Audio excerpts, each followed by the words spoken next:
One Media Production.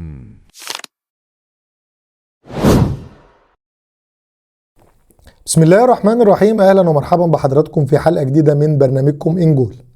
النهاردة هنتكلم مع حضراتكم عن حظوظ الفرق المتنافسة على الدوري المصري بعد النتائج الأخيرة اللي قام بها النادي الأهلي في المباراتين اللي لعبهم، والمباراة الوحيدة اللي لعبها بيراميدز ضد النادي المصري. النادي الأهلي طبعا اتعادل في المباراة الأولانية ضد سيراميكا بفعل فاعل، وهو الحكم محمود وفا والمنظومة اللي بتحميه، وبعد كده فاز في الدقيقة الأخيرة على سموحة 2-1، وأصبح رصيده يعني يعتبر نقول 4 نقاط بقى في الدورة الجديدة.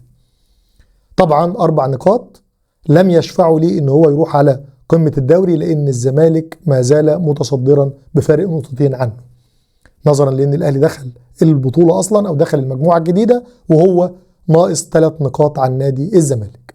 طيب بيراميدز يعني نقدر نقول قدم هدية للنادي الاهلي بتعادله مع المصري 1-1، واضاع ضربة جزاء في الدقيقة الاخيرة ضد المصري وهو متعادل 1-1، كان ممكن لو فاز بيها يكون موقفه افضل من كده. طب اللي جاي ايه؟ اللي جاي باختصار غير مخل انه النادي الاهلي هينتظر نتيجة الزمالك وبيراميدز، هيلعبوا مع بعض الاول في الاسبوع القادم للدوري، وبعد كده نادي الاهلي هيستضيف بيراميدز ثم الزمالك، بيراميدز اولا ثم الزمالك ثانيا. طيب الاهلي عايز ايه علشان يفضل يكمل في المنافسة؟ لو الزمالك في المباراة القادمة اللي هي هتتلعب قبل مباريات الاهلي كلها ضد بيراميدز، لو الزمالك استطاع ان هو يحقق الفوز على بيراميدز، فاحنا كده بنسبة كبيرة جدا بنقول ان الزمالك اقترب من لقب الدوري، لانه حتى تعثره مع الاهلي بعد كده هيخليه برضه فارق نقطتين عن الاهلي، حتى لو تعثر. يعني لو الزمالك فاز على بيراميدز وتعثر ضد الاهلي بعد كده، هيبقى نادي الزمالك عنده نقطتين فرق مع النادي الاهلي، ويعني الدنيا هتبقى صعبة شوية، لانه الزمالك هيستبسل وهيقدر يفوز بالدوري لو فاز بمباراته المتبقية حتى في حالة خسارته من الاهلي. طيب لو بيراميدز عمل نتيجة ايجابية مع الزمالك، يعني بيراميدز اتعادل مع الزمالك مثلا او فاز على الزمالك، في الحالة دي يبقى لقب الدوري رجع لاقدام الاهلي مرة تانية. ازاي؟ هقول لك ازاي. لو بيراميدز اتعادل مع الزمالك هيبقى عطل الزمالك عن الاهلي، وخلى الاهلي لو فاز ال4 مباريات المتبقية ليه اللي هي بيراميدز والزمالك بالترتيب كده، بيراميدز والزمالك والمصري وانبي، الاهلي لو فاز ال4 مباريات المتبقية ليه في هذه الحالة هيتصدر جدول المسابقة، لانه هيبقى عدى بيراميدز بالفوز المباشر عليه، لانه الفرق بينه وبين بيراميدز دلوقتي حوالي نقطتين فقط، فلو فاز عليه هيبقى عداه، وهيبقى الفرق بينه وبين الزمالك نقطتين في حالة تعادل بيراميدز والزمالك. هي الحسابات مش معقدة، لكن باختصار شديد الاهلي هيتفرج على ماتش بيراميدز والزمالك. بيراميدز استطاع ان هو يعطل الزمالك، يبقى الدوري رجع تاني للمنافسة والدنيا بدأت تحلو تاني زي ما بيقولوا مع النادي الاهلي. طيب لو ما حصلش الكلام ده والزمالك فاز، تبقى فرص الاهلي اعلى. طيب خلينا نتكلم بقى على النادي الاهلي تحديدا. طب هو انا كمحمود عطية شايف من خلال نظرتي انه نادي الزمالك لو اتعادل مع بيراميدز الاهلي عنده فرصة كبيرة في الدوري؟ اقول لك بوضوح لا. طب لا ليه؟ لانه اداء الاهلي في المباراتين اللي لعبهم ضد سيراميكا وضد سموحة اداء سيء جدا، لا ينبئ ولا يبشر بان الاهلي عنده المقدرة على انه يفوز ال4 مباريات القادمة علشان ياخد الدوري. انا بتكلم معاك بوضوح، وعلى فكرة قلت لك الكلام ده قبل بداية الدورة النهائية للدوري دي، قلت لك الاهلي بجهازه الفني الحالي اللي على رأسه الدنماركي الضعيف الهزيل يسترب، الاهلي لا تنتظر منه شيء، وقد كان. الراجل مش موجود معانا في المباريات، وبيخرج بعد كل مباراة يقول لك انا عارف ان الجماهير مش عايزاني بس انا قاعد ومكمل وكل واحد ليه رأي. هو مش عايز يقول الكلمة الصحيحة الواضحة او الصريحة، ان هو يقول انا عارف ان الجماهير مش عايزاني بس انا مكمل عشان ملايين الدولارات اللي انا هاخدها لو مشيتوني دلوقتي، بوضوح.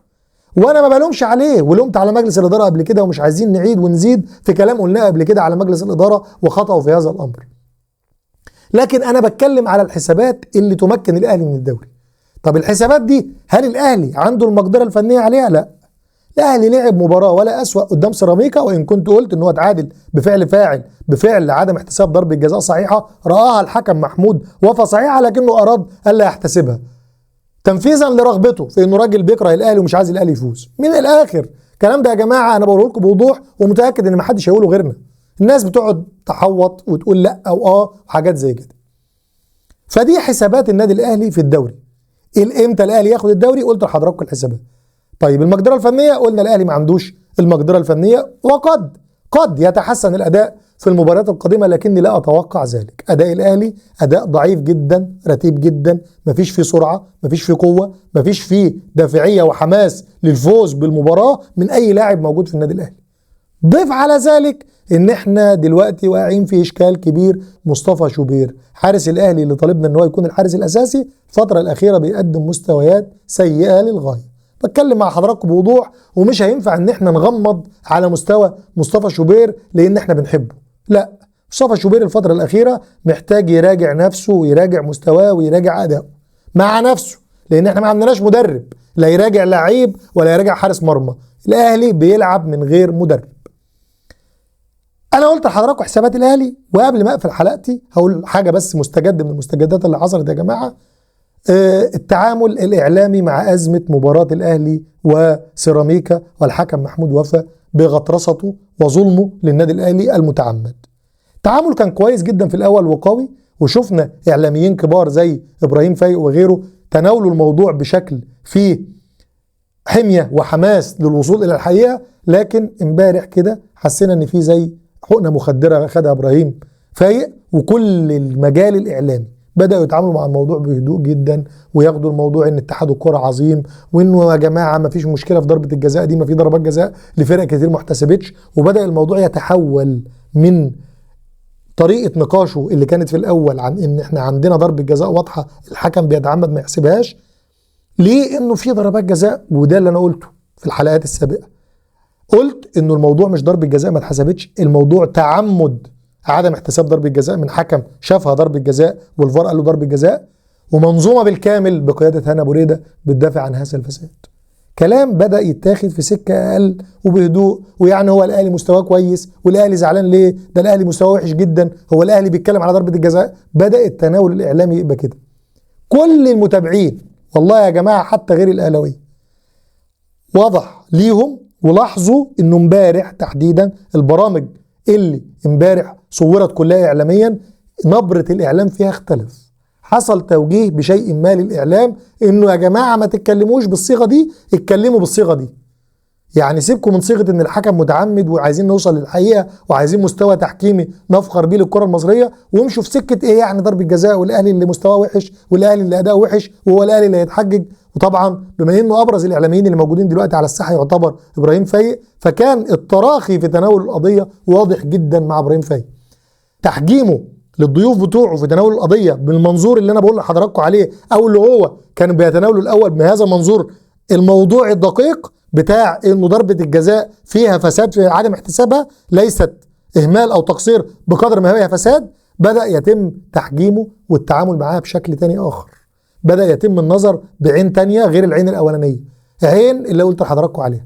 أنا بالنسبة لي شايف إن كده اتحاد الكورة تواصل مع الإعلاميين، يعني حد ما جهة ما دخلت وقالت للإعلاميين أيوة إحنا اظلموا الأهلي.